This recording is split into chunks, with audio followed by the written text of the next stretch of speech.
I think now we'll start. So my name's Catherine Ainsworth. I'm the CEO of Pony Club Australia, and welcome everyone to this webinar on gear checking. If we can use the Q&A function, which you should find on your screen for actually asking questions that we'll go through at the end of the session. You can put your question in as soon as you think of it, but we'll get to them all at the end. It's delightful to see everyone in the chat and where everyone's from. Thank you for joining us. Our presenter tonight is Dianne Ould, who's the chair of the WA Gear Checking Advisory Panel and has been involved in the development of gear checking in Western Australia for many years. Dianne presents webinars and training and clinics for gear checkers in WA and is been a member of the PCA National Gear Committee, including the task force that looks at exemptions. In addition to the gear checking that Dianne does, though, she's been heavily involved in all sorts of roles in Pony Club WA and in her zone, and also at Peel Pony Club, where she's been for many years. So, as well as being a coach and a master gear checker, Dianne is also a TD, course designer, and with an understanding of all of those roles across many, many disciplines in Pony Club. She's extraordinarily well qualified to take us through this webinar. So this webinar, though, is certainly about gear checking rather than about the gear rules. So when we do get to the questions, we'll probably skip over most of those because this is about gear checking and how to approach gear checking rather than what happens to be in or out of the National Gear Rules. So without further ado then, I will hand over to Dianne. Thank you. Awesome, thank you. And so I'm so glad to see so many people actually have joined us, which is actually fabulous. So we'll get straight into our webinar. So hopefully the learning outcomes tonight will be know the role that gear checking plays as a risk management process, because this is probably one of the very important things with all our insurances these days. Know the reasons for gear checking.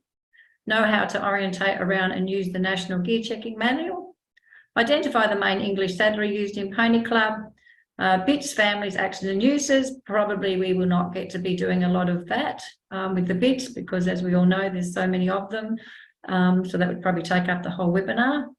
Bridle types and their correct fitting, basic saddle fitting for all Pony Club members to use and follow. None of us are going to actually say that we're experts in saddle fitting, but we will hopefully know enough that we can make sure that the horse is comfortable and that the saddle is fitting fairly well. And nosebands use, their actions and correct fitting and the comfort of them, and learn about the best gear checking process. And then the last one, which none of us really want to have much to do with, but the conflict resolutions, because unfortunately, when we're gear checking, we do have a little bit of the conflict happening, more because they just don't understand the rules. So Pony Club, what are we here for? So the aims of Pony Club, to encourage people to ride and learn to enjoy all kinds of sport connected with horses and riding, to provide instruction in riding and horsemanship, to instill in members the proper care of their animals, to promote the highest ideas of sportsmanship, citizenship and loyalty, thereby cultivating strength of character and self-discipline. I think we all know out there that the best kids come from Pony Club. And I think it's because of our strong sportsmanship and citizenship ideals. So that's, I think, yeah, I don't think I've ever had one bad kid come out of Pony Club. So that's a pretty good thing to say. The objectives of Pony Club, and in red, the most important, the safety of the rider. Sorry, old horse. Second, comfort of the horse or pony. And third, enjoyment of the rider. And last but not least, progress of the rider. So progress of the rider is not the important part about Pony Club. Obviously, we want them to progress, but they've got to be enjoying themselves and be safe, which is more important. And so rallies are basically the pillar. Okay, that's where we start everything. So the gear checking is the most important duty at every Pony Club activity. It should be conducted every time riders saddle up. Every rally can be a new beginning. Gear checking and horsemanship overlap. One helps the other to be safer. Gear checking lessons should be practiced at home to become a second nature. Unfortunately, we obviously can't know what's going on at home. They probably get home, throw off the boots and start riding bareback with no hat. And it's just something we hope that we have installed enough into the parents and the children or the riders that they will take it home and realise that it is good practice to actually do what they do at Pony Club. Otherwise, they may get hurt. Everyone is ultimately responsible for gear checking at club rallies. So everyone that's there, doesn't matter who it is, they can gear check. So president, coach, rally organisers, parents and riders. At Pony Club rallies, you can't put it all onto one person, and hopefully by what we're doing here, there is going to be more people that are actually a little bit more savvy in gear checking, that they'll be confident to say, okay, I can do the gear checking at the rally today, which is what we're hoping will happen, with a bit more education.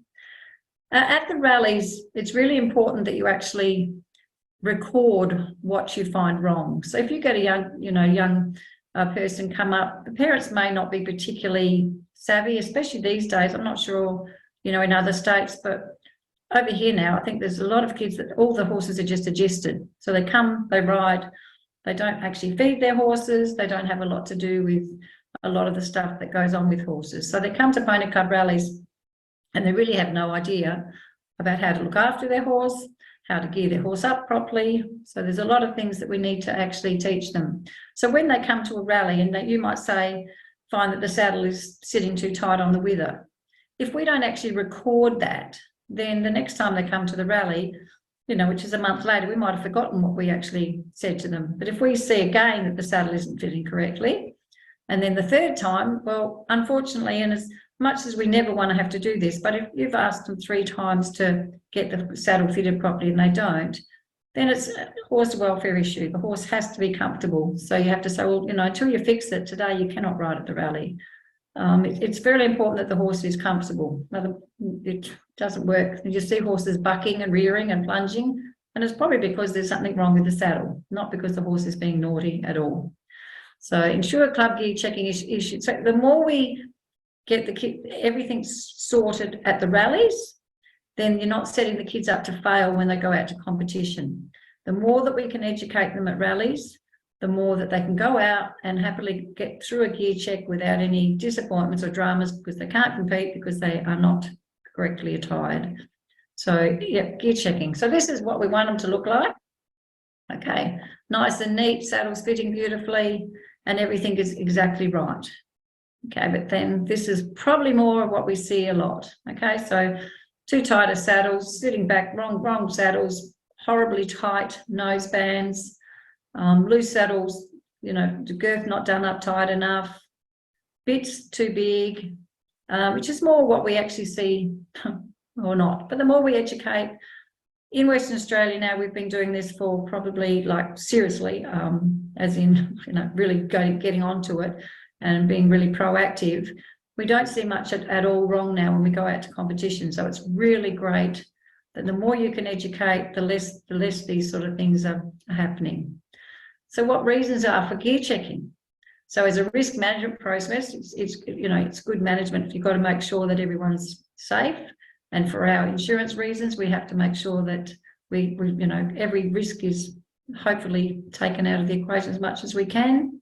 To optimise rider safety, protect the comfort and well-being of the horse, to provide a safe environment for members, volunteers and spectators, instill a sense of pride in the rider's quality of presentation at all Pony Club activities, and promote our rules and policies, inform, explain and demonstrate. I think E is probably a really, really important one. So many kids these days, they want to get out in their matchy stuff. And look, there's nothing wrong with that. But I'm sure if, they got picked to go and ride for Australia, they would say, oh, well, I don't want to wear the green and green fold, I want to wear a pink top. Okay, that just wouldn't happen. It's the same for pony clubs. They want to be proud to be a member of your pony club and wear your uniform. And that's where we have to instill, people go, why do we have to wear the uniform? But that's the reason, okay? It's pride in the actual, your pony club. You want to look your best for your pony club in your pony club uniform. And this is always the white elephant in the room. Obviously, no one ever wants to talk about this. Okay, but we all have the responsibility to improve safety for participants, officials, spectators, and volunteers. It's our duty of care to ensure all reasonable steps are taken to address foreseeable risks. Okay, and there are a lot in horses, but it doesn't matter. Sometimes what we do, you know, the rider's still going to fall off because the horse is just being very naughty. But horses can kick, shove, stomp, shy, buck and bolt. Equipment can break, slide, stretch, slip and buckle. And the effect on riders or even bystanders can be soft tissue injuries, bruises, abrasions, lacerations, fractures, or blows that result in concussion. I normally go into statistics on how many accidents there actually are, but it is something you can actually look up on any website, and it is quite amazing. We're about second or third highest in the actual accident statistics, so we do have to be really careful. Riders can fall off pony. Lots of reasons for that. I mean, it's not always, and this again is a risk management. Why did the child fall off? At Pony Club, our Pony Club, if someone falls off at a rally, it is recorded, or actually, like as in we record it for our committee meeting. What was the reason? Was it because somebody went running around and scared the horse? Did a vehicle move? Or was the horse just being plain naughty? And maybe we need to speak to the parent about, you know, doing a little bit more with the pony before it comes to a rally. Ponies can kick or bite, equipment can break, not if we keep on checking on it. Pony can be injured, bullying and harassment. Well, we won't go into that, but that's another, obviously, thing that happens in Pony Club, but we've got to step on it. And then stress and fatigued ponies. Property can be damaged. So if something happens with the horse, the gear breaks, the horse gets away, somebody's car could be sort of chomped on a little bit. Spectators could be injured, so horses bolting off. Got to be careful of that. Food poisoning. Okay, that's more canteen things. Spread of infection, disease or human or equine. I'm sure all of you see a lot of your children, they get so excited, they want to let their friends, you know, see the next horse. The horse talks to each other. And I don't think it's not so much about actually spreading infection as the danger of actually two horses touching noses, and then they usually strike out. And the child usually gets in between it. So these are all things we need to teach at the Pony Club level. So we need to protect bystanders, so parents, coaches, event organisers, club executives, members, spectators, officials, sponsors and governing bodies. So everybody, it's our responsibility. And this is the sort of thing that happens when they're not wearing the right thing. So was this bystander who this happened to have that appropriate shoe protection? So when you're at a rally, you'll see we've got one that's really, really bad. He always wears thongs. And we're like, you can't come out here without thongs on. Okay, so parents, siblings, or anyone that's around the horses, ponies at rallies, competition, must have covered in footwear. So if you're at your rally and you see parents walking around or the siblings walking around with no footwear, please ask them to put them on, because it is really, really dangerous. There's a really informative site, Safe Work Australia. They've actually got a horse guide one, which is really, really good to read. So if anyone wants to, they can have a look at that and sort of go through that. Then we come to what we have to do to make it safe for the kids. So one of obviously the biggest one is the helmets. Do they fit correctly? Okay, and are they compliant? So again, we go back to our manual and we go through our manual and we have a look in the national manual, what is compliant. And then we also have in the manual how to actually fit the helmet to be correct. You'll see lots of children come to the riders come to rally, and the helmet is compliant, but the chin strap's sort of hanging down here, or it's over here a little bit. So we have to be really conscious of the fact that just because they've got the helmet on the head, it's actually got to fit correctly as well. Piercings and jewelry, so that's as per manual. So you don't want piercings that are going to get caught on anything. Same as dangling earrings. You know, like, I mean, it's not going to actually kill them, but like they will get very nasty hole in their ear if they, you know, get caught on something. So body protectors and air vests fitted correctly in level 3. Again, all this you will find great reading. Go to bed of a night time, get the manual and just read. You'll go to sleep in no time. But if you want to have a read, it is really good to. It's the only way you're going to learn is read the manual and go through it 100 times until you actually know what you're looking at and looking for. Boots and stirrups. Okay, so their boots have to be compliant. Okay, the right heels, nice and smooth, and the correct measurement in the stirrup. Again, the most important thing is the stirrup measurement. I don't know if anyone's ever seen a terrible accident with someone actually getting their foot caught in a stirrup. It's probably, and always has been, my worst nightmare. When I've been riding, I always think, oh my God, what happens if I get my foot caught? I have actually seen somebody actually get caught at the beach and be, go all the way along the beach being dragged. It's not a very nice thing. So that is really, really important. And again, it is now a little bit changed. I mean, I think most people are now starting to have breakaway stirrups or something that is a little bit safer, that they can actually break away rather than, have the solid ones that they can get caught in. Again, this is probably one of the most important things, that not only is it the width of the stirrup that you have to look at, it's the height of the stirrup. So when you start getting those people that their feet are getting a little bit too big, and there's that little bit of, oh, we have to go up to the next size. Sometimes if you go up to the next size, they'll be too high and the actual whole foot can just go straight through the stirrup. So it's a really good thing to check that the height of the stirrup is not too high. It's probably more of almost as important as the width of the stirrup. Then we go to the horse welfare. So obviously this, as we all know, it is really, we have to be really proactive about this, because there are a lot of people out there now that would like to shut us all down and not even have us riding horses. So we have to be really seen to be proactive in looking after our horses at Pony Club. So again, we must make sure the saddle fits. So really, really comfortable fit. Again, we'll go into that a little bit more about the fit of the saddle. And most of the saddle, most of your horse issues when the horse is actually being naughty comes from a gear problem, and normally the saddle. So look, if the horse is playing up, that's the first thing we look at, is the actual saddle fit. Are they comfortable? Bridle fit, so correctly fitted. Again, with the bridle, probably the biggest thing with the bridle is the brow band is too tight. So if the brow band is too tight, it's really uncomfortable with the horse. They're going to get a headache. Noseband fit, correctly fitted. I think now that we actually can say you don't have to wear nosebands, which is really great, because years ago you always had to have some sort of noseband on. So now we don't have to have a noseband on if we don't want to have a noseband on, even for competition, which I think is fabulous. Less is more. So many people want to try and get more gear on their horse, but actually it's a lot better to have less. Goes better and better. Bits correctly fitted and compliant with the discipline that you actually want to put them in. Again, probably everybody out there, the scariest thing is the bits, knowing the bits, what's that bit, what's this bit. But again, we have a manual that is really got comprehensive, lots of bits in it. So I think the biggest thing is, don't think you're going to know everything about gear checking. Okay, even to this day, after doing it as much as I've been doing it, if someone asks me a question, unless I'm 150% sure, I'll always still go to the manual. We don't have to know the rules. We have to know how to find them in the manual. Okay, so that's the important thing, is being able to go through the manual and find the answer to something that someone has actually asked you.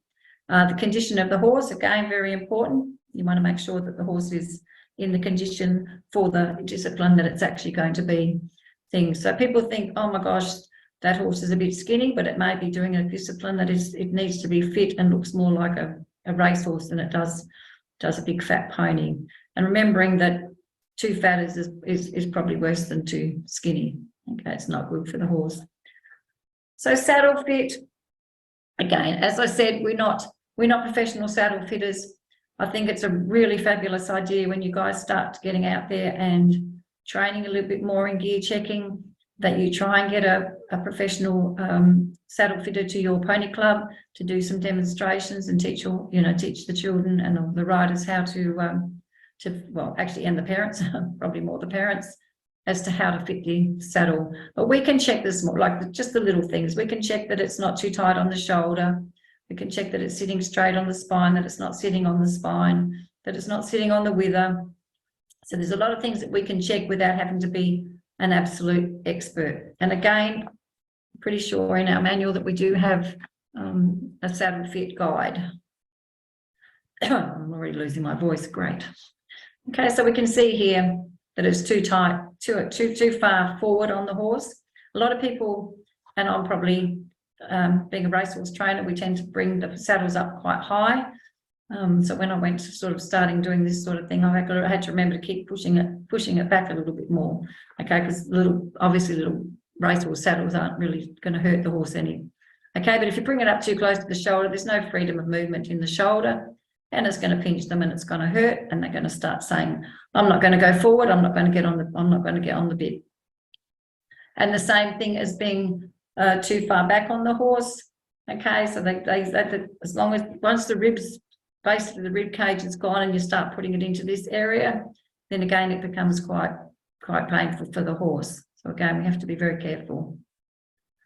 So bridle fit. Okay, so we've got to check when we're doing our gear check, we've got to check that all the stitching and the leather is in good order. It fits the horse properly and it's comfortably according to the fitting guidelines in the PCA National Gear Checking Rules. So again, we refer back to our manual. Okay, the manual is just your like little Bible. You just got to keep going back. And again, every time you're going to learn, every time you're going to see something, you're going to learn, you know, more and more about getting the bridles right. And I'm sure, I'd say 90% of the people probably on here tonight actually know how to do all these things anyway. All straps should be in their keepers. And that's more of not just a safety, but just a, you know, looking nice sort of thing. Fit of the brow band should sit comfortably across the forehead and below the ears. It should be wide enough so that it does not pull the ears forward. Yeah, it's got to be really careful with the little ponies too.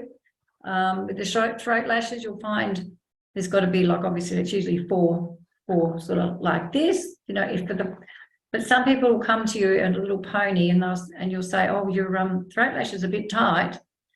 And then you'll look at the little pony's ears and you'll go, maybe there's a reason behind that. So sometimes you'll find they'll come to you and the pony's ears are so tiny, they've only got to shake their head and the bridle falls over the ears. There is a thing you can do with that too, is just plait to the mane, sort of put a little bit of string and plait into the mane to hold it back. But yeah, so sometimes they have to be a little bit tighter just for the little ponies to hold the actual bridle on their head. Maybe someone else has got some other great ideas that we could do with that as well. And then of course we come to the nosebands, the noseband fit. I guess it's one of the most horrific things to see is the noseband that's too tight. And unfortunately we see a lot of it at the higher levels.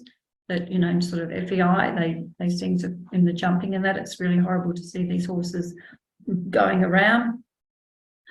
This one here down the bottom, if it's too low on the horse's nose, it's such a soft little area. The bone is up so that there's a little tiny bone. I don't know if anyone's seen a skeleton, and it is so painful, but it also stops their breathing. I was at one of the country races once. We were up there. I was doing a gear checking clinic, and I went to the races. And I saw this horse going around. It had this, you know, this one here on the ear. And I went, they're going to pull that horse up. And I thought, why aren't the stewards noticing? But they had it so low on the horse's nose that the horse couldn't breathe. So it didn't run very well, but I watched it the next time and it won. So there's one. And so obviously, if a horse can't breathe, it can't perform. Okay, so it's really important that you can actually get it to perform. So fit of noseband, so it depends on the type of noseband and its purpose, but must allow 1 to 5 to 2 centimetres between the noseband and the horse at the bridge of the nose. Devices are available for this measuring. So you don't want to be going up and like a gun, you know, sort of the horse is in going, hey, I've got to check this, you know, and you stick your finger up the horse's nose. Remembering that anything we do when we're gear checking, we have to be very careful that everything is done quite slowly and that you say to the riders, can I approach your horse? Is it okay to stick my finger here, there and everywhere? Because remembering at rallies, the riders are on the ground, but when you're actually at a competition, the riders will come to you on the horse. Okay, so you don't want to be doing anything that the horse is going to rear up and do something really bad. So you've always got to be really quite careful. Again, too, when you're checking checking under the saddle, that the rider, make sure that you bring the rider's leg forward, you don't bring it back, because if you bring it back, and then there's more likely chance they're going to kick the horse in the area where you shouldn't be kicking it, and it's going to cause a problem. So just be, as soon as you get into that flank area with the leg, you don't know what's going to happen. So the rider must bring the foot forward to do any checking of anything like behind their leg. Sorry, just getting off the subject here. Nosebands must not interfere with the horse's breathing, as I was just talking about before. Cavus and noseband should sit between the protruding cheekbone and the bit and should allow 2 fingers on edge between the noseband and the cheekbone. Drop nosebands sit above the horse's nostril and in the curb groove. Hanoverian noseband, the cavesson should sit 1 finger below the protruding cheekbone, and sometimes it can be 2. With the little ponies, again, it can be, because they've got such a small little head, as long as you can fit 1 little finger between them, because otherwise if it gets any lower, it's too low on their nose. So some of the fitting rules, you have to use your common sense and see whether it actually looks comfortable on the horse. It's not too low or it's not too high. A lot of people do throw them up too high and it sits under that bone, and it's really quite annoying for the horse. Flash strap must sit above the nostril and sit in the curb groove. It almost must be firm but not tight. Okay, people say, what's the use of wearing it if you don't do it tight? But if you have to close a horse's mouth up, then there must be something else wrong. Okay, if a horse is fighting against something, it usually means the bit, they don't like the bit. So don't try and put extra gear on. Have a look at what could be the problem in the first place. The grackle or crossover noseband. This is the strap goes through the loops of the headpiece, and the crossover strap must sit above the nostril. It is advisable to have the padding on the nose bone where it crosses over. A lot of things become quite popular. It's almost like a fad, and then you don't see them anymore. And quite often, and it's a really good thing to do, especially at your pony club rallies, why are you wearing that? And you'd be surprised how many people go, I don't know, I sort of like the look of it. Okay, so it really needs to know why are these riders, putting this bit in the horse's mouth? Why are these riders putting this, extra little bits and pieces on their horse? And this is a really good one, and one that we have to be very careful about when you're out gear checking, because they will try and come with this, the lower strap with a chain. So if a noseband is used with any bit with a chain, any lower strap must be removed. Okay, so that's the Hanoverians, the drop, the grackle, etc. Okay, so the only one that they can actually wear is a cavesson. All right, the rest, anything with a flash on it, they cannot use. And so, even though we've just gone through all that, the correct fitting of nosebands, see Appendix 9 of the National Gear Checking Rule. So not only do we have the rules in the manual, we actually have fitting guides as well. So you do have a little bit more than just the rules in there. You've got a little extra. In my manual, because I actually print mine out, I've also got the horse welfare document in the back, so that if people, sort of might come and say something, I'll say, well, no, in here it says if the horse is, it's not comfortable for the horse, then you're not permitted to ride. Okay, and if you've got a piece of paper that tells you something, so when a person comes to you and says, well, I don't understand that, and you just show them the rule, and then that's pretty much the end of argument. Okay, if you can prove something, then people sort of stop a little bit more. Okay, so the gear checking manual. Why do we need a gear checking manual? Okay, so checking safety for riders and horses in all pony club. Check the fit of the gear. Check what is permitted at PCA rallies, competitions, and proficiency tests. So it's really good reference guide, prior to purchasing new equipment. So you go to a store, I'm not sure what your stores over there, are called. We have Horseland over here and a few others. If you go in and you say, oh, I want to buy this, and then you say, I don't know if I can use it for pony club though. Well, it's not their job to say, oh, yes, no, of course you can. No, I don't know. All right, so it's your job to go in, because they want to sell you the item. So they're not going to say anything. I mean, over here they do. They actually have our manual, which is really great. But hopefully your stores over there will get the national manual in, which will be fabulous. But it's still your job to look in the manual. So if you go buy a bit or whatever, what's the use of buying it if you can't actually use it? So it's a great reference guide for doing that. And use when doing a risk management audit of your club. So that just means that, you're showing to your risk management is all good, that you're knowing what you're doing, that you're looking after all your riders' safety and everybody else. And then, of course, the main one is what the gear can be used for. Okay, so obviously we can't use pelhams in certain things, and we can't use other things in certain things. So we actually can go to the manual and say, well, yes, we can use that bit today, because it's okay for that particular group, because it's all in groups in the manual. Okay, so what we have in the manual. Okay, so we basically have this, okay, to use providers, parents and coaches. We have rider uniform and attire listed in alphabetical order. So don't try and, I mean, the idea is go to the index, because I know when I started doing this, I just kept on looking through it and I can't find anything in this manual. I just hate this manual. And then I thought, well, maybe if I went to the actual index and looked what I was looking for, I might find it. And it actually worked. So use the index, make sure that you go through that first, and then it actually is quite easy to maneuver through. The more you do it, the better you get. Okay, so then you have rider uniform and attire, you have saddlery listed in alphabetical order, and then we all have the appendix. So basically the first two, rider and saddlery, are all our rules are in there. And then we have appendix 1, which is helmet fitting and condition. It's a really good comprehensive appendix, so it's a good one to go to.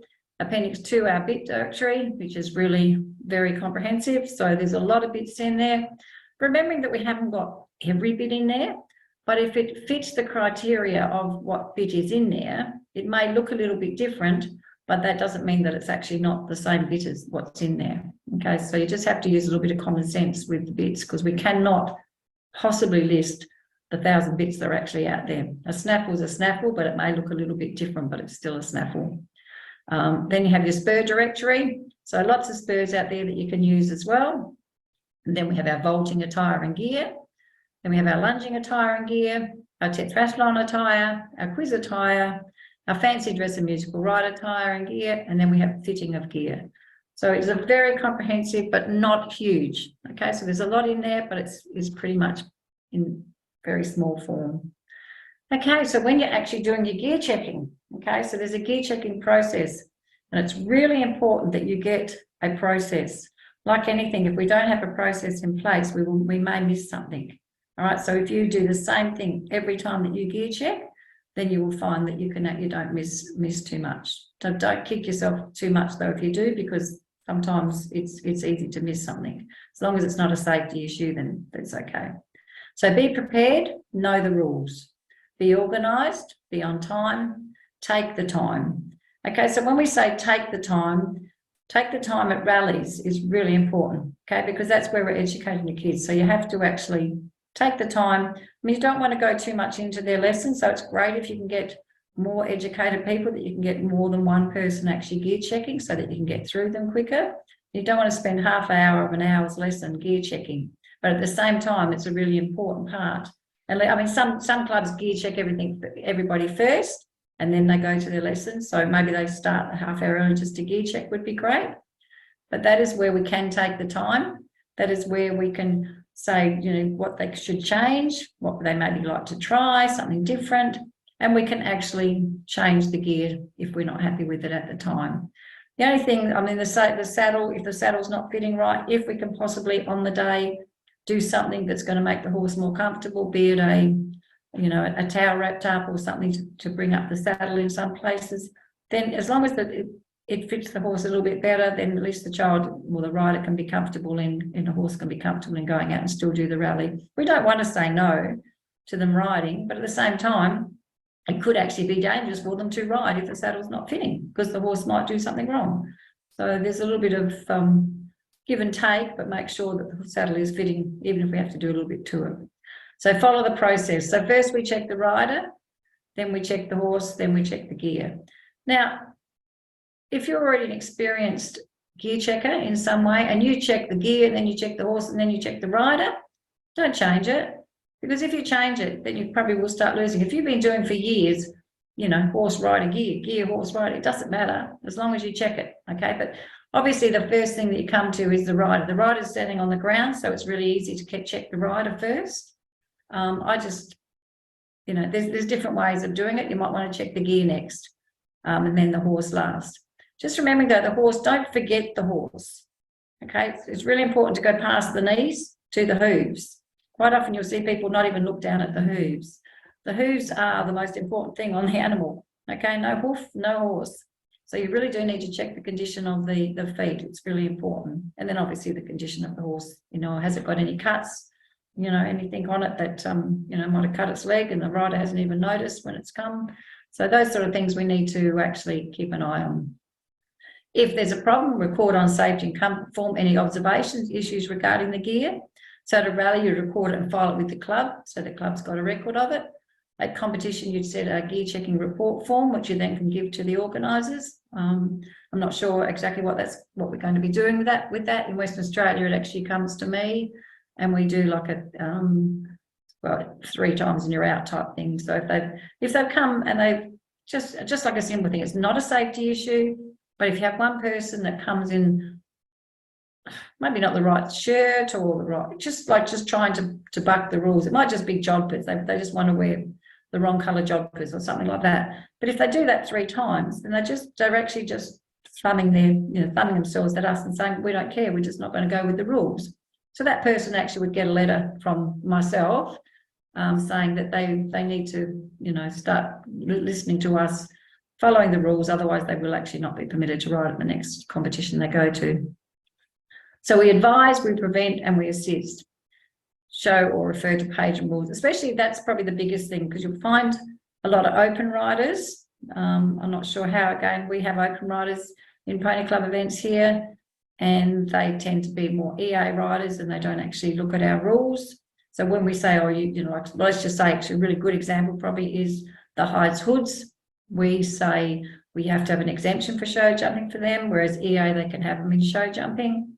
So we'll get them coming saying, no, they're allowed to be used. I had one on Sunday a week ago where I was course designer, and I obviously came into the arena and I saw it was on, and I said to the rider that, you can't use that. She said, oh, I'm going to. I said, that's fine. So she was actually eliminated from the show jumping, so she wasn't allowed to. And then she came out the next one and she took it off, and the horse was actually better. So those sort of things, people can't just go out and flaunt the rules. I've got to actually look what it is. Okay. But if anything, so if you go to a competition and someone comes up and they've got something that is wrong, try not just to send them away going, oh no, that's no good, you have to go away. Try and help them. Try and say, well, just say like they can't wear a flash with that noseband and that bit, so they want to go change the bit, or they want to go change the bridle fully. Then say, well, look, we'll put something over the PA and we'll see if anyone can come and assist you. Just don't send them off, because we don't want to be Nazi. Otherwise you look like Nazi gear checkers, unfortunately. So we want to be looked at as promoting everything, but not trying to be a Nazi. Okay, so gear checking process. So we start with the rider. Okay, so the first thing we check is the helmet, because what's the first thing we do is we actually greet them. Okay, so we're looking up at them, or we're looking at their face if they're standing on the ground. So you can actually start from the helmet. Okay, then you can check that. So again, if they're actually on the horse, so a competition where they actually do come mounted. I mean, you cannot have everybody going to a competition that's unmounted. Okay, you'll just be there for hours and hours. So they will come to you mounted. So you can say to them, is your helmet compliant? And they say yes. Okay, I mean, not a lot of them are tagged now, so then you can probably tell. But if they say yes, and then something happens and it's not compliant, it's the insurance company is going to go them, not you, and well, they're never going to go us. Okay, as long as we follow. But you can't then take that. Otherwise, they've got to get off for you to check the helmet. Okay, but at Pony Club, you can actually obviously they can take the helmet off while they're standing there, and you can check the inside of it. All right. Make sure the hair is neat and tidy. Now it can actually be down. In Western Australia, they always had to have their hair rolled up, but it still has to be in a place where they can't. So say they're wearing a bib number, the bib number has to be absolutely, that you can see it. So that is one way of I always say to my riders here now, I'm just pretending you've got a bib number on, so you can't have it hanging down. You've got to keep it up. Jewelry. So obviously in the manual, it'll tell you what jewelry is permitted. In this case, it's mainly the little studs in the ears that they can still have. If the stud, and only studs, if the studs are a little bit larger, then they have to be taped. A shirt and tie and jumper if it's a formal one, or their rally uniform if it's a rally. Badge, that's not, I don't think that's compulsory and everything. Their polo shirt, which obviously is their rally uniform. Jumpers and riding trousers. Then we check the boots. I would have checked the gloves probably when I was up a bit further. Boots and spurs obviously go together. And then you check the accessories like the whip, body protectors if applicable. And more importantly about the body protector, again, it's the level 3, but also does it fit? Because a body protector is of absolute no use. In fact, it's actually quite dangerous if it doesn't fit correctly. It can actually do quite a bit of damage if it's not actually fitted properly. And then the gaiters and chapettes, if they're wearing them. Horse's age, well, you can ask the horse's age. I don't know quite what that, I have to talk to Catherine about that, whether we need to do that, actually say anything about the age. Obviously the condition of the horse. At rallies, I like to ask the kids how old their horse is though, just so they see if they know. The condition of the horse, so check the body, the underbody between the legs, then the legs, the head, the mane, the tail, eyes, nostril, dot, hooves, bandages, boots. This can all be done quite quickly. I mean, it sounds like, oh my God, it's 1,000 things we actually have to check. But when you start doing it all the time, it just becomes a natural thing. You just start on one thing and you just keep going. And it's not really that hard. Okay, then we have the bridle. So we're going to check the bridle, we're going to check the fit, we're going to check the stitching. Okay, the most important thing we're going to check is the reins. Okay, so when we're talking bridle, make sure that the bridle, the stitching, and they're actually done up. You'll see a lot of people with, especially the studs that go on the inside, they've cleaned them and they actually haven't put them back on properly. So just check that the stitching is good and that they're actually done up. The leather and synthetics in good condition. The bit is clean. That is a really good one. Again, with bits, there's a little bit of a, like when you've got you can check the bit to a certain extent, like we're talking inside the mouth, but at the same time, you don't want to be sticking your hand in horses' mouths. It's quite dangerous. Okay, so you can ask again the rider, what is the bit? What is the mouthpiece you've got in there?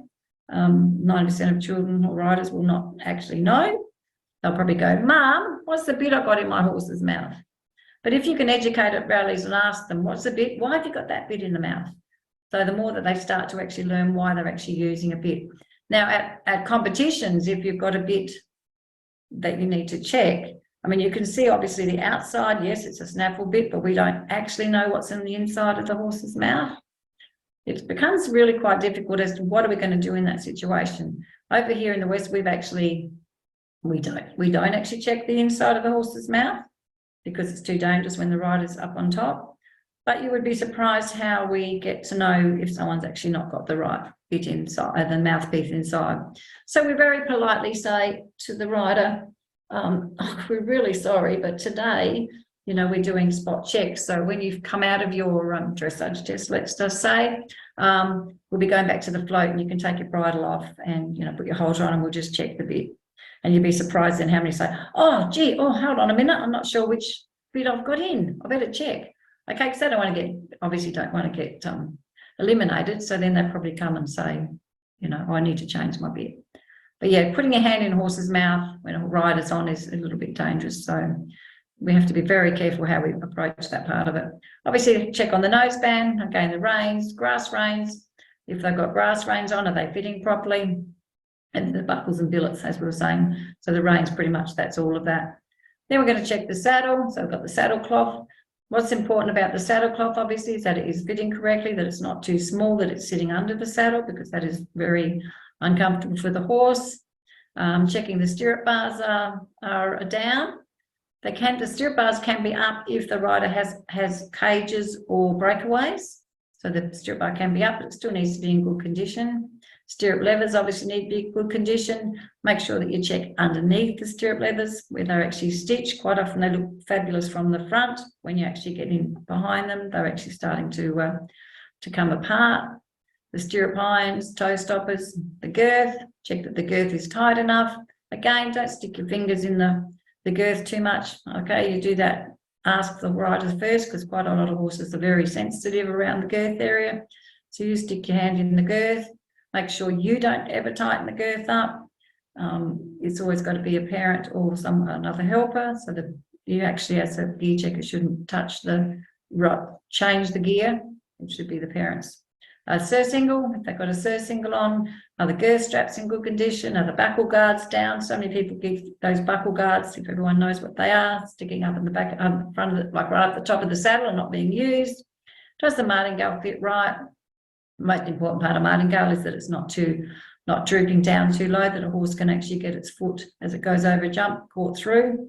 It's not very nice look when a horse lands. It's only got one leg that it can use when it lands. And is the breastplate fitted properly, and is the crupper fitted properly? So all this sounds like it's a lot of things to check, but it actually is not too bad. What is the difference between gear checking at rallies and competitions? Okay, so time, need to be quick to get through. I mean, if we stood there for 10 minutes, each rider trying to check them, well, they wouldn't get to their dressage, times or anything. So you do need to be quite quick, but you still have to be quite thorough. But good gear checking to most competitors would be no more than a minute. That's probably like huge. But yeah, you wouldn't be wanting to take very long to actually gear check, and you get quicker and quicker at it, and you don't miss. Okay, so the specific gear for specific disciplines, that's really important that you've got the right rules. We have over in the West a Crazy, so it's in our folder. So when we go out to gear check, we can actually, just for that discipline, we have that particular set of rules. So that makes it a little bit easier for the gear checkers. They just go straight to the Crazy, which is just a summary of the rules for that discipline. Obviously, there's high stress levels in competitors, so they get quite antsy quite quick, and it's not because they're getting angry at you, it's just they are so nervous about going in that when you come and say there's something not quite right, they're obviously going to get a little bit uptight. And we have open riders competing too. People you don't know, so not like at your own club rallies, you're actually dealing with people that you actually don't know. So there's probably a little bit more formal approach needed. I'm not real sure about that. I like to be really friendly to everyone. I need to document, report issues that are there. You need to be better prepared. So you've got to make sure you know what, 90% you're not going out and checking 1,000 different disciplines. Normally you're a dressage gear checker, or you're a show jump gear checker, you're a games gear checker, or a muster gear checker, or whatever gear checker. So you only really need to know those rules for the day. So you do need to be better prepared. Have knowledge of gear checking rules for the discipline. So you can check that. 90% of the time, draws come out, helper duties come out. So you know that your helper duty is going to be doing the dressage. So you just, read up through the dressage rules the night before, so that you're they're fresh in your mind. And then know how to deal with difficult people. Unfortunately, we do get a lot of difficult people. But the more that you educate, the less difficult people you get, because they're going to come with the right gear on in the first place. Now, event organisers need to supply us gear checkers with the right equipment. So provide gear checkers as access to a dilly bag of gear. Okay, we'll go when the next slide, I'll show you what actually should be in that dilly bag. It just helps the riders if it's only something small that we can help them with before they actually have to go back to the folk. I provide a clipboard, a gear check report forms, available access to a current national gear checking manual. So this doesn't mean that everyone has to have a gear checking manual out in the field. It just means that they have to have one in the office that you can actually find, walkie-talkie through, or a two-way through, and say, look, I'm not sure about this. Can you please check it for me? Which is why we have what we call over here head gear checkers. So we'll have our gear checkers out in the field, and we'll have a head gear checker. Great job. You can just sit in the office, with the cup of tea and the book, and people just say, oh, can you help me with this one, Dianne? What do I have to do here? I'm not sure about this rule. So you just get out your manual and you read it out to them. A list of riders, the competition only, but I'm sure at rallies you still have your group names anyway. And then the name of a chief coach, chief judge, which in our case, can be a TD, or it can be the chief gear checker, steward or ground jury to discuss issues. Provide appropriate breaks, i.e. toilet, meal, break or rotate gear checkers where possible. You don't want to be putting your gear checkers out for at least, 3 hours is a long shift, 2 hours is more ideal. But after 3 hours, you're actually pretty brain dead. So you're actually you may miss something. You're just looking and you're on remote, so you might miss something. Provide a chair. It's really good you don't want to be, when you're walking around your horse, you actually don't want to have the folder with you. And apart from it being intimidating, you're looking at it, you go, yep, then you're writing something down, yep, and the poor rider's having a heart attack because you're writing stuff down. But so just try and put something, like put your folder with their names on the table, and then just go around with 2 hands. You never know when you might need to push the horse away from you or whatever, and the horse might take fright to your having your folder too. And obviously weather protection if possible, so marquee or something to be able to stand under is very nice. So in your dilly bag, so this is we have, like most of our gear checkers over here have a little dilly bag. They might have, you know, a few little things in it, but the club, if they can, have a bigger dilly bag, which you can get stuff from, you know, people that don't want stuff anymore. So you need a leather punch, that's really important. A band-aid, someone might just, you know, have a little bit of a nick, electrical tape, not for the boots, obviously, but there's other little things that we might need that for. A ruler is a very good one. That's probably one we do have in our little dilly bag to do the dimensions of the bit and the length of the whip, that sort of thing. Scissors, just in case you need to cut something off. Red ribbon, in case someone comes and goes, oh, my horse is a kicker and I forgot to put my red ribbon on. Scales, we don't want to even go down that track, but if there are some in the club room, sometimes we have to. I never have. And you've got to be so careful if you do actually have to weigh somebody. It's got to be done very discreetly. Padding for saddles, that's for rallies. Hair nets, because we always used to have put our hair, the riders have to put the hair up in hair nets to make it look nice. Spare reins, spare stirrups and levers, martingale stoppers for reins and neck strap junctions. So that one there, the martingale stoppers for reins and neck strap junctions, like you can use the electrical tape as you know, not so much a rally. Elastic bands to plait human or horse, and spare girths. So they're just like things that you can have to help the riders if things go a little bit wrong with them. Right. Okay. So we are going to get conflict out in the field. It is something, unfortunately, that does happen. But always remember, they're not really having a go at you. Okay, they're just having a go at the rules. And the fact that they actually didn't know the rule, and then they feel embarrassed and then they get angry. But we still don't have to be, you know, the last thing we want is people abusing us. So that is something that you report fairly quickly on your report form, on your gear checking report form. If someone starts to get very abusive towards you, we don't need that. That's not what we're there for. But ways you can be effective, so you know your triggers and tendencies. So we're obviously, I mean, I was really bad. You know, someone would start on me and I'd arc up. And what I really want to do is just, you know, smack them down. But as over the years, I've got really good. I'm very, yeah, I can sort of deal with people a lot better now. So you need to know your triggers, what's going to actually set you off to be a little bit angry with them. The 6-second pause is good for you and for the other party. So when they've actually had their little say at you, you just sort of stop and think about it for a minute. How am I going to deal with this? And empathise. I mean, obviously they are, you know, they've just found out they've got something wrong. So how would you feel in that position? Which makes it a little bit easier for you to deal with when that happens. Listen and show that you are listening. So if they are trying to say to you why, where, what, when, then, you know, don't try and talk over them. Just try and listen to them for a little while and maybe paraphrase back. So what I hear you saying is that you feel that you should be wearing that bit. Invite and include. So what shall we do about this? You know, what would you like to do? Inquire, don't judge or presume the worst. You know, don't take things personally. That's the biggest. They are not really having a go at you, rather they're a misunderstanding of the rules. So staying calm, don't cross your arms, you know, so don't take that stance where you're starting to look like you're the aggressor. We just want to try and help them out as much as we can.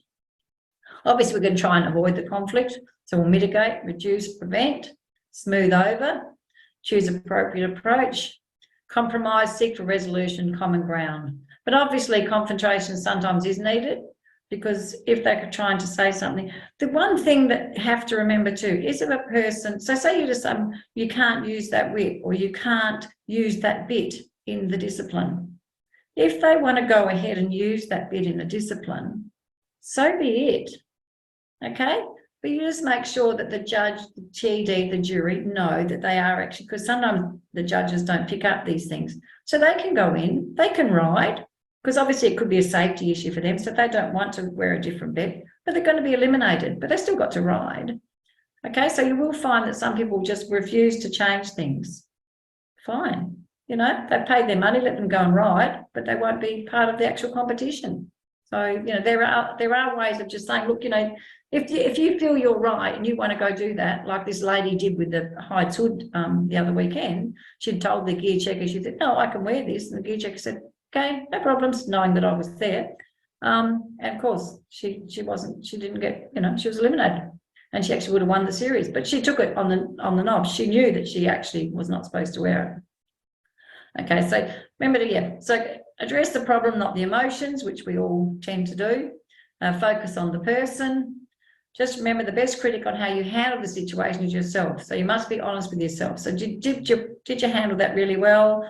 Or could have you handled it better? Because the only way we're going to get better at it is actually self-assess how we actually went with dealing with the situation. So you're not going to become the perfect official overnight, I can tell you. I'm still not, and it's taken me a long time. Okay.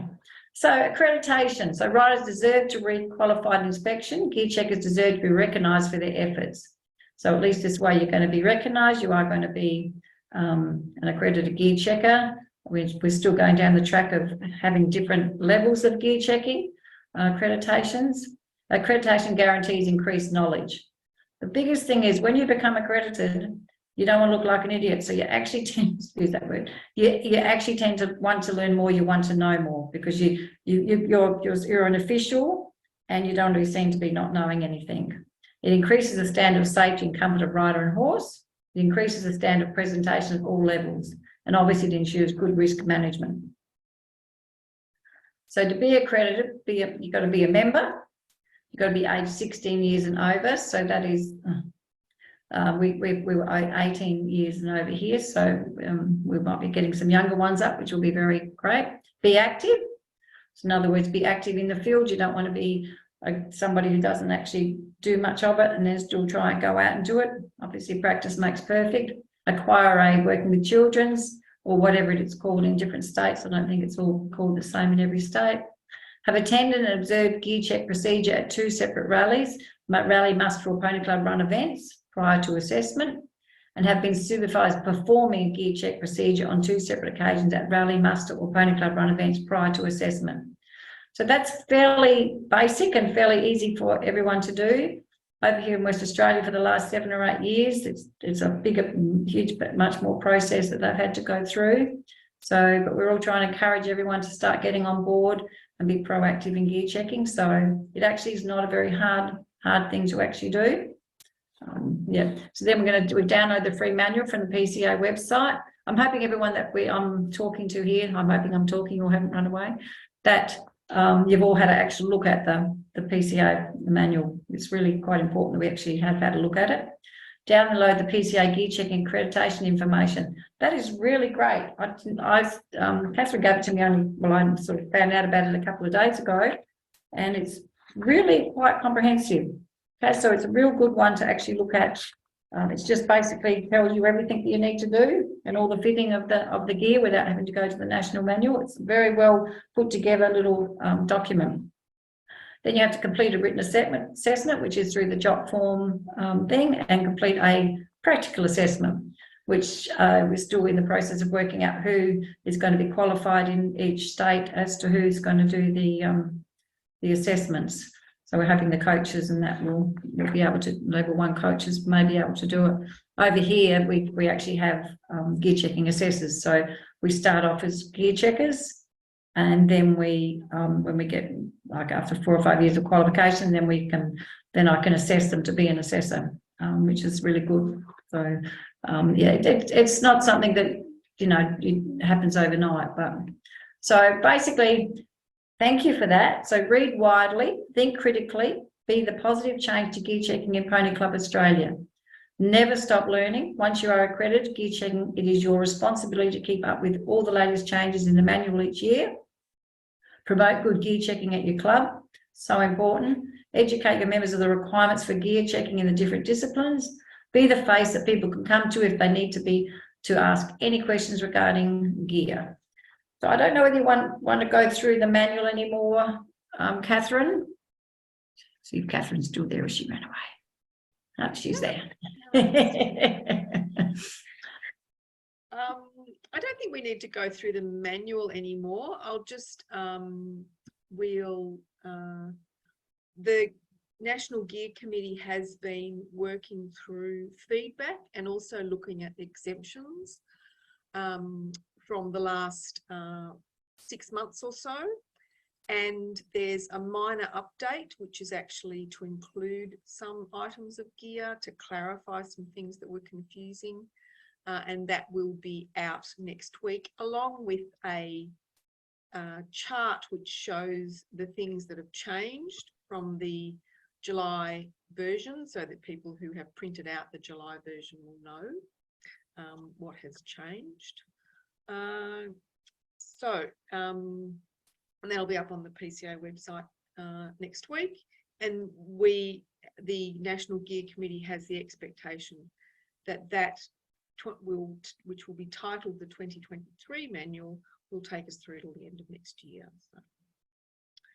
And will it be, Catherine, that we would like, so basically over here, once that manual's out, unless it's a safety reason, we don't do any changes until 2024. So after 2023, we wouldn't be changing things in between unless there's a like a safety reason that we found something that we had in the manual was not, we couldn't use it. Yeah, you don't want to sort of don't change things halfway through, otherwise it becomes a little bit confusing, I think. Yeah. Okay, we'll go to some questions. So perhaps Dianne, I'll read the questions and you can answer them. So hopefully. Please confirm that a horse does not have to wear a noseband in a dressage competition. Exactly, that's right. Yes. Yes, it doesn't need to wear a noseband at all. Yeah. Is a gear check mounted or unmounted? So you did speak about this. Okay, so gear checking is unmounted at rallies because we don't actually know how confident, how competent the children are or the riders are. So basically it's safer for them to be on the ground to be gear checked. But we presume when it comes to a competition that the riders actually do know that they get on and that their gear is, their saddle is tight enough, their girth is tight enough. So yeah, you cannot, it's an impossibility to gear check at a competition with the riders on the ground. So yes, they are mounted at competition only. Rallies, they must be unmounted. Many of these checks require touching the gear. We have been told previously this is not permissible, but presumably it is. Yeah. Okay. So I think it's the touchy-feely thing was with over here. We were very careful of doing too much touching of the riders. Again, it's one of those things where, yes, like, you might want to touch the rider to check something, but you must ask their permission to do so. Otherwise, you could get yourself into a bit of thing. Touching the horse, again, you can touch the horse, but again, you still have to, I feel that you have to ask permission because the horse could be really super sensitive. So all it's a matter of saying, I am going to just be checking this part of the gear, or I'm just going to have to touch you here. So just let the riders know what you're actually doing when you're actually gear checking. Yes, then you have to check to see whether the actual leather of the reins is obviously, in good condition. So yes, touching without touching too much. I don't believe we should be touching, putting our hands in horses' mouths and that sort of thing. Is it compulsory at rallies for gear check to start with riders on the ground? Is it safer for riders at a large rally? Can instructors start with riders in the saddle as they would at a competition? No, not really. Okay, because you really need to check with the younger riders. I mean, obviously, I know, when they're starting to get to the associate riders, they are getting to be a little bit more, confident in what they're doing. But the rule is the rule, and it's easier to have one rule and say no, they have to be unmounted. You just have to work with how you're going to deal with. So say you've got, I don't know, when you're saying a large amount, what you're actually talking about, how many. I mean, we would only have, like eight in a group anyway, normally if we're doing group one. So we rely on the actual coaches to do the gear check at the rallies, or you can, some smaller clubs, yeah, they gear check everybody at the same time. But I still think that no, it's unmounted at rallies. Just make sure that you start to learn. And even I think it was this PCA gear checking accreditation note thing that we've just put out, that's actually got how how you set the horses up with the riders unmounted if you have a lot of riders, like a military style thing where you have some at the back, they come forward. So there's means and ways around it. You don't want, once they gear checked, remembering that you have to still, once they get on, you have to actually gear check this, check the stirrups are right, okay, that they fit properly. So you want to be doing one rider and then letting them get mounted and then get them walk around the arena. So you have a coach or a parent keeping an eye, whoever's not, keep an eye on the riders when they're just walking around, rather than have everybody stand there. So gear check one, send them off, gear check another, send them off, but have someone looking after them. Okay, a fair bit of discussion about the mounted or unmounted, and I think that it's going to be for gear checkers to work out their system, rather than us to mandate that it has to be mounted or unmounted. But there's obviously more that you can see on the rider with them unmounted, and there's a need for a mounted and an unmounted phase. Yeah, I mean, it's the only reason the only reason we've ever said unmounted at rallies is due to the fact that there are so many people that are probably not competent at that level to be getting on their horse without being checked first that everything is safe. Yeah. Is it a requirement to have a certified gear checker at a competition? Yes, that would be true. Yep. I'll answer the next one. In regards to the mention of the age of the horse, are we going to have maximum age regulations? If so, why? If you look at the horse welfare policy, the only mention of age is 4 years and up. So it's nothing to do with older horses. I think there's something in the horse welfare policy about condition score of horses, but no, we're not. It's the minimum age of 4, particularly for jumping activities, which is in the horse welfare policy rather than being in the gear policy. When touching horses and gear, should the gear checker be wearing disposable gloves?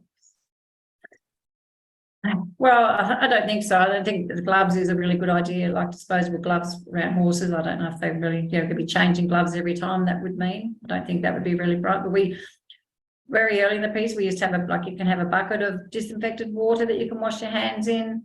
Nowadays, you've got all the sanitizers. You could have sanitizers at the station for each gear checker if you feel that the need to do that is.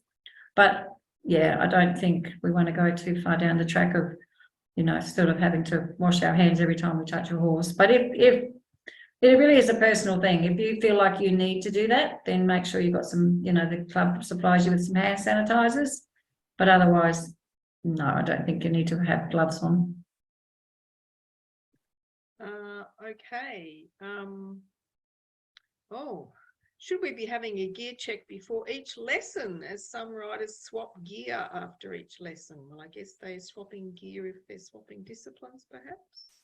Yeah. So if you're going from one lesson to another, and you just were not changing gear, even for the coaches' sake, sort of requirement for themselves, they'll probably do it, because if it's going from one to a different coach, they'll probably still do a brief gear check any rate without it being like a knot slam, but they will do one. But yes, if a rider is changing gear, so if you know that they're coming from dressage or flat work to jumping and they're changing their gear, then you would do another gear check of that rider. Yeah. Okay. More in this mounted and unmounted. So there's not a rule in the gear manual that says that the horses. Yeah, we did actually. We had one in the West Australian manual. We actually did have rallies unmounted. Yeah. So maybe something we need to look at. There's not a rule in there. It's a guide about what you're able to see, mounted and unmounted. So, is the written assessment available to complete on the PCA website?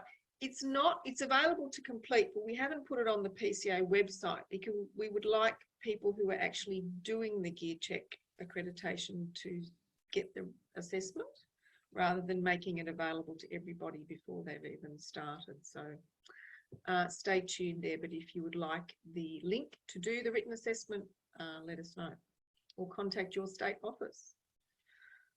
That's the end of the. Oh, here we go. Oh no, the electrical tape. Sorry, that was in the chat thing. Yeah, so we know that electrical tape is a bit of an environmental issue. So the concept of putting electrical tape in your dilly bag, Dianne. Oh, well, that was just old school, wasn't it? Maybe we better take it out of the dilly bag. but it was more for like, it wouldn't be taken off. It was more for like fixing the like say that, no, we don't need a medical armband, you know, it's not tight enough, so you'd put a tape around medical armband if it was tied up on a smaller rider. If they didn't have a stopper on their martingale, it was a way of still being able to let them ride with being able to put the tape around that. So yeah, I still think it's still something that you can actually put in there, I think, without the environmental people coming and getting us, I think. There's certainly rules about tape for bandages. You can't put them on bandages, no. What is the rule on clips on the end of reins to bits? Have you looked at the National Gear Rules? I think I would just yeah. Okay, they're fine, but you just got to have them turned inside. So the clip's got to be facing inwards, not outwards. Yeah. Electrical tape. What's an environmental? We've got an IDE coming up. Do we have a date when it becomes mandatory that gear checkers need to be accredited? Gear checkers should be accredited, but it's not. We don't have a particular drop dead date on accreditation. It's a current push, obviously, to get people accredited, and we've got to start somewhere. Okay, we're starting from we're trying to get a start. I'm sure that we will end up putting out a date, which is what we basically did. So what we did in Western Australia is we said every club has to have a accredited gear checker on their strength return, and I think we gave a year. Okay, so I think we said we gave a year, so say 2023. So in 2024, every club in WA, well, we already have, but we have for 6 or 7 years. But if we give everyone, well, we'll talk about that. But that you can't just. We're obviously not going to say everyone's got it today, because it's not going to be possible. So yeah, so I would presume we'd say something like giving a year's grace for everyone to get themselves on board. Would that be fair enough comment, Catherine, you think? Oh, look, I think that many coaches are also gear checkers, and I think we'd like to see more people pick up some of the other roles at clubs, so it doesn't always fall to the coach. So yeah. Okay, that's the end of our. Doesn't NCAS trained instructor count as an accredited gear checker?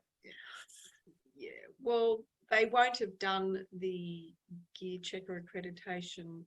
Over in Western Australia, our gear check, everyone has to do it. So even if they're a level 1 coach or whatever you are coach, you still have to do the accreditation course, because you'd be surprised how many coaches actually don't do the rule, look at the rules and do that sort of thing. So, and a lot of them are EA coaches, not necessarily Pony Club Pony Club Australia accredited coaches. Yeah. Okay. I think we've said that a cavesson is not required for a dressage competition. Yes, we've already answered that question. Believe it or not, it's true.